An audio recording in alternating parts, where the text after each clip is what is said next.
సంస్కృతి కళాత్మక సాంప్రదాయాలకు ప్రతిబింబం చేనేత అని ప్రభుత్వ ముఖ్య కార్యదర్శి సునీత తెలిపారు.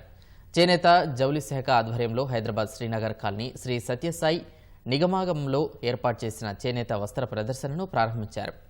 6 రోజుల పాటు సాగనున్న ప్రదర్శనలో తెలంగాణ, ఏపీతో పాటు బీహార్, పశ్చిమ బెంగాల్ తదితర రాష్ట్రాలకు చెందిన చేనేత వస్త్రాలు అందుబాటులో ఉంచినట్లు వెల్లడించారు. ఉప్పాడ, జమధాని, మంగళగిరి, వెంకటగిరి, ధర్మవరం సిల్క్ చీరలు, పావడాలు భౌగోళిక గుర్తింపు పొందాయని సునీత వివరించారు.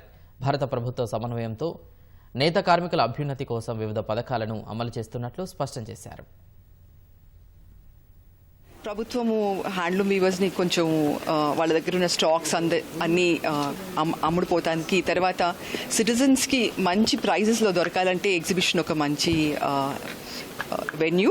ఇక్కడ కస్టమర్స్ వచ్చి చాలా అంటే షాప్స్లో వాళ్ళు వేసే వెయిటేజెస్ ఏమీ లేకుండా ప్రభుత్వం ఇచ్చే సాయంతో వాళ్ళు ప్రొడక్షన్ ప్రైస్లో వాళ్ళు అమ్మగలుగుతారు. ప్రభుత్వం ఏమో వాళ్ళకి టీఏడిఏ తర్వాత ఈ స్టాల్ ఫ్రీగా ఇస్తాం జరుగుతుంది. ఇప్పుడు మంచి క్రిస్మస్ సీజన్, న్యూ ఇయర్ తర్వాత సంక్రాంతి వస్తుంది కాబట్టి హైదరాబాద్ వాసులందరూ వచ్చి ఇక్కడ మంచిగా హ్యాండ్లూమ్స్ చేనేతలు కొనుక్కోవాలని కోరుతున్నాను.